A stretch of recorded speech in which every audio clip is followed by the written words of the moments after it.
Chers amis, bonjour. Depuis 2007, la société Apple Inc. a vendu plus de 500 millions d'unités de son principal smartphone à travers le monde, de New York à Shanghai, de Londres au Cameroun. Pendant plus de 7 ans, la société Apple Inc. a été désignée l'entreprise la plus innovatrice du monde dans le domaine de l'électronique. Le secret derrière le succès du smartphone d'Apple Inc. n'est pas seulement l'innovation, c'est l'innovation stratégique. L'innovation stratégique apporte une nouvelle ère dans le domaine de l'innovation. C'est un genre d'innovation qui est basé sur un processus scientifique et reproductible. Qu'est-ce que l'innovation stratégique? Steve Jobs, le fondateur d'Apple Inc., disait ceci. La conception ne concerne pas simplement ce à quoi les choses ressemblent ou les sensations qu'elles procurent. La conception, c'est avant tout comment les choses sont utilisées. En d'autres termes, le produit est l'expérience et vice-versa. Alors, vous vous demandez peut-être, en quoi cela est-ce une grande découverte? La réponse est simple. Avant cette découverte, la plupart, sinon tous, les entrepreneurs et experts en marketing croyaient que les clients achetaient uniquement les produits en raison de leurs caractéristiques fonctionnelles. Les personnes achètent des rasoirs car ils leur permettent de se raser. Les consommateurs acquièrent des ordinateurs car ils les aident à rédiger des documents et à résoudre des problèmes analytiques complexes, etc., etc. La découverte de Steve Jobs et de beaucoup d'autres pionniers de l'innovation stratégique est que les clients n'achètent pas les rasoirs pour se raser, ils achètent l'expérience du rasage. Les consommateurs n'achètent pas les ordinateurs pour les traitements de texte et les logiciels de tableur. Ils achètent l'expérience de la communication. Nous pouvons appliquer cette nouvelle perspective de la conception de nouveaux produits à la quasi-totalité des produits ou des services rencontrés dans la vie quotidienne. Nous n'achetons pas des tomates, nous achetons l'expérience de la tomate. Nous n'achetons pas des billets pour le cinéma, nous achetons l'expérience du cinéma. Mais qu'est-ce que l'expérience? L'expérience utilisateur est le processus de consommation d'un produit. Ce processus se divise en 4 étapes. Premièrement, la sélection. Le client choisit le produit parmi d'autres. Deuxièmement, l'achat. Le client paye et se fait livrer la marchandise. Troisièmement, l'utilisation. Le client consomme le produit. Et enfin, quatrièmement, la clôture. Le client se sépare du produit. L'expérience utilisateur va au-delà de la perception physique du produit.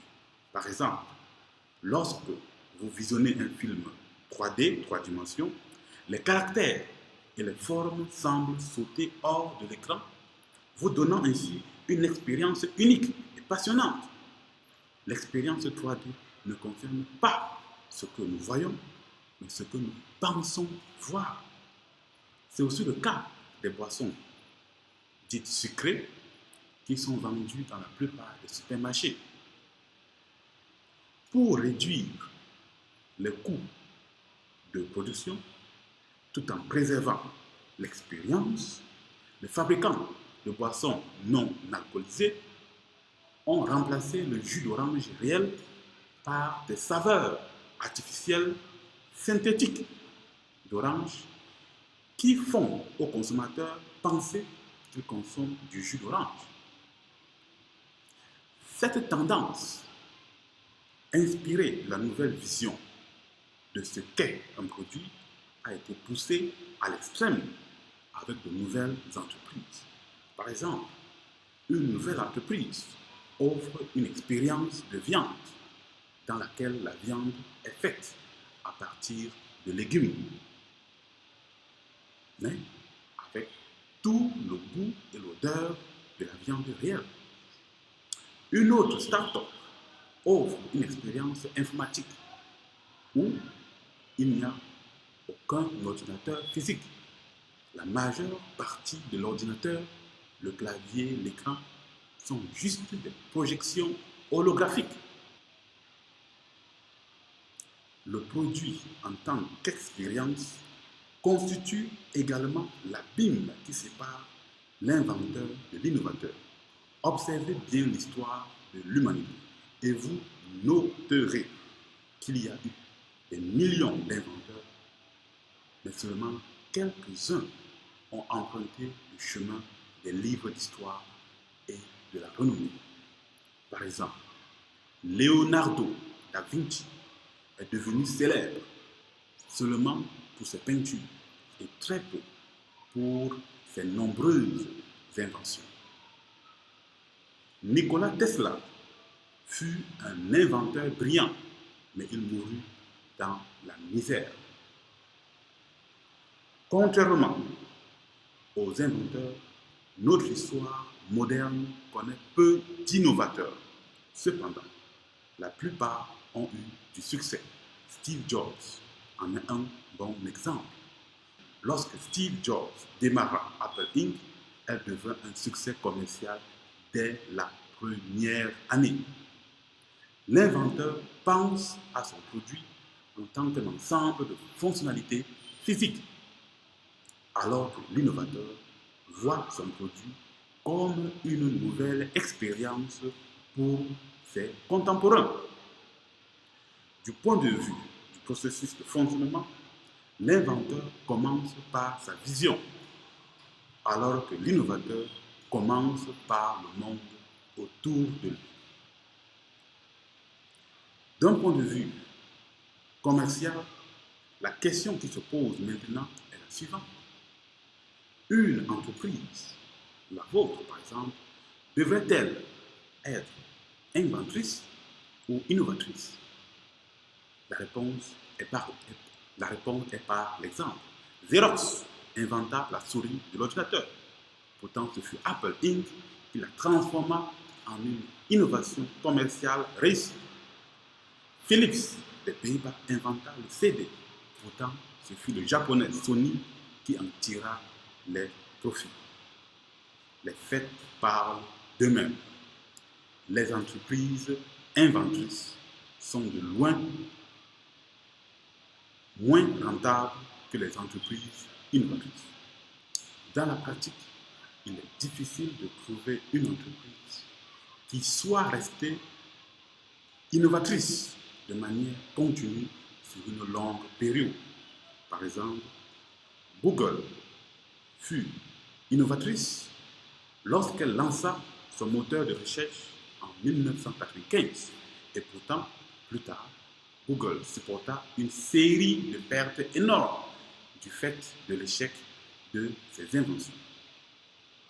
L'innovation stratégique est un processus qui se décompose en une séquence rationnelle d'étapes partant d'une idée. Certains pourraient alors se demander comment des produits radicalement nouveaux peuvent-ils être produits à partir d'un processus standardisé? Est-ce possible? La réponse est simple. Le fait que la vodka soit produite par un processus standardisé n'enlève rien à l'expérience de boire de la vodka. Vous pouvez remplacer le mot vodka par ce que vous voulez et les vérités resteront les mêmes. Un autre exemple est celui de Enza Zahadin. Enza Zahadin est un leader mondial dans la fourniture de semences. J'ai eu l'occasion de visiter leur unité principale de production aux Pays-Bas. Je fus étonné par la qualité des tomates produites. Elles étaient plus grosses, plus résistantes et plus savoureuses que la plupart des tomates que j'avais autrefois mangées. Et plus intéressant, ces tomates étaient produites de la graine au fruit en seulement un mois. Je leur demandais alors comment ils réussissaient à obtenir un tel résultat et leur réponse me fit sursauter. Ils utilisaient un logiciel basé sur des marqueurs moléculaires pour générer le meilleur ADN pour les fruits selon les traits demandés par la clientèle. Si une entreprise agricole peut utiliser un logiciel standardisé pour produire un fruit succulent, il est donc convenable que d'excellents produits innovants puissent être produits par un processus d'innovation standardisé. Le processus d'innovation stratégique a trois principales activités. Premièrement, l'exploration. Deuxièmement, le développement. Et enfin, troisièmement, test. L'idée initiale, aussi abstraite que possible, est d'abord explorer. Le produit de la tâche d'exploration est un concept. Le concept est ensuite développé dans un service ou un produit physique. Toutefois, le processus d'innovation ne s'arrête pas là. Le produit lui-même est traité par l'activité de test qui produit l'expérience utilisateur finale qui est ensuite commercialisée. Parlons un peu de l'exploration d'idées. Christophe Colomb disait ceci: vous n'arriverez jamais à traverser l'océan à moins d'avoir le courage de perdre de vue le rivage.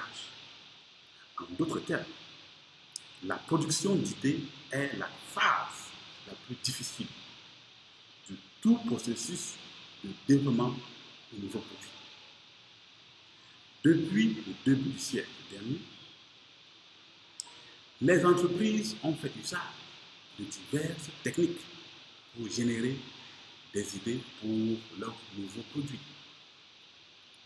Voici quelques exemples. Premièrement, les produits de substitution. L'innovation en utilisant les techniques des produits de substitution consiste à combiner les différents avantages élémentaires fournis par deux ou plusieurs produits de substitution en un seul nouveau produit destiné au même marché. Toutefois, cette méthode de création de produits se traduit en général par des produits ayant des prix plus élevés. La deuxième méthode est l'utilisation des tendances. Les changements sociaux, politico, économiques, technologiques, actuels et futurs au sein de l'environnement commercial d'un marché peuvent mener à de nouvelles opportunités pour l'innovation.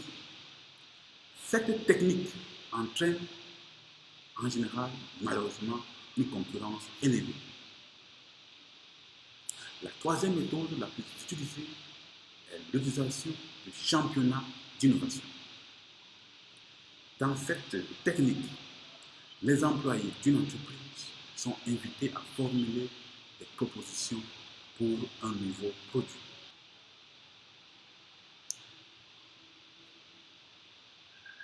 Alors, un championnat est organisé pour déterminer la meilleure idée.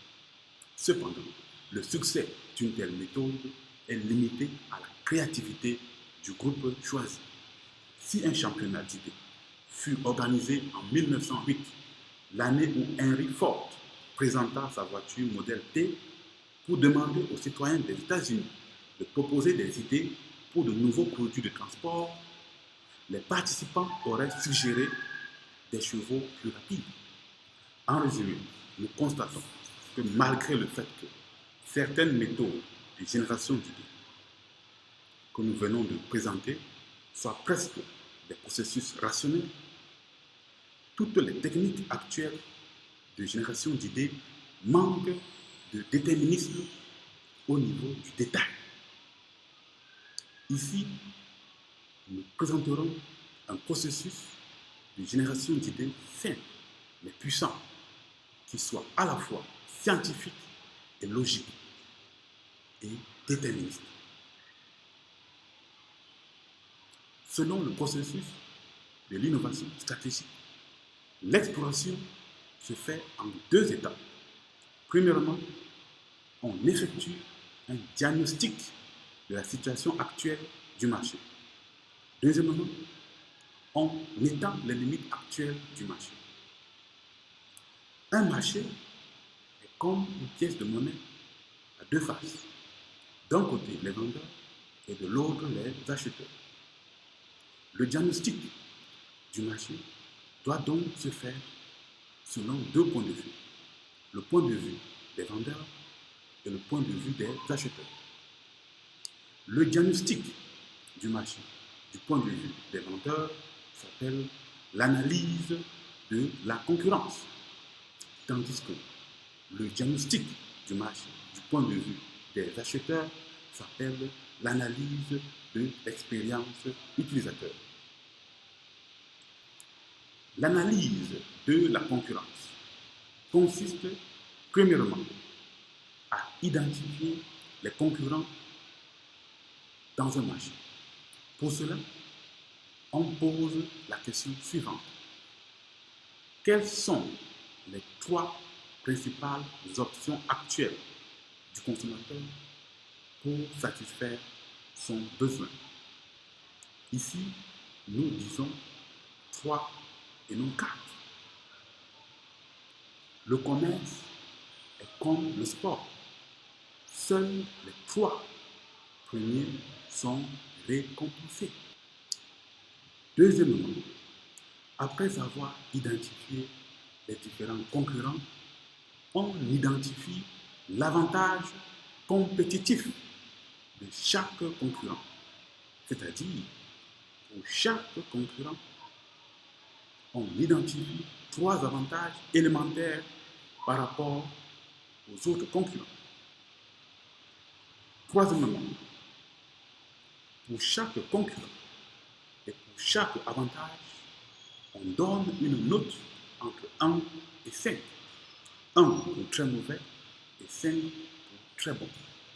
Cette notation donne au marché un relief qui permet ainsi d'identifier les forces et les faiblesses du marché, du moins du point de vue de la concurrence. Nous verrons plus tard que l'on peut avoir un relief similaire après l'analyse de l'expérience utilisateur. Pourquoi connaître les forces et les faiblesses du marché? Parce que c'est le moyen le plus simple et le plus sûr de connaître quelle stratégie adopter pour conquérir un marché, quel qu'il soit. Supposez un instant que vous participiez à un concours de télé-réalité. Dans ce concours, on vous présente une personne. On vous pose ensuite le défi suivant. Vous pouvez gagner 1 million d'euros si et seulement si vous arrivez à devenir meilleur que la personne en face de vous en un mois. Quelle sera votre stratégie? Vous allez certainement faire comme tout le monde. Vous cantonner sur vous-même et chercher à perfectionner vos qualités actuelles. À coup sûr, même après 1 an, vous ne serez jamais meilleur que la personne indiquée. La meilleure stratégie La stratégie la plus sûre est celle-ci.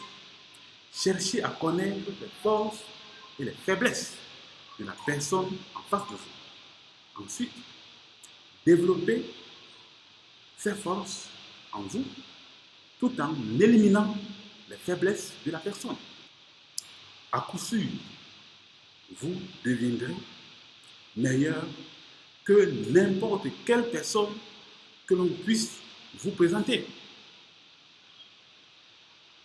Ce qui est vrai pour les personnes est aussi vrai dans le commerce. Les facteurs de concurrence considérés comme des forces sont les facteurs où au moins deux concurrents ont la note la plus élevée, 5. Tandis que les facteurs considérés comme des faiblesses sont les facteurs où au moins deux concurrents ont la note minimale, c'est-à-dire 1. En combinant une ou plusieurs forces avec une ou plusieurs faiblesses, tout en couvrant tous les défis liés à l'environnement, nous produisons une opportunité optimale pour un nouveau produit.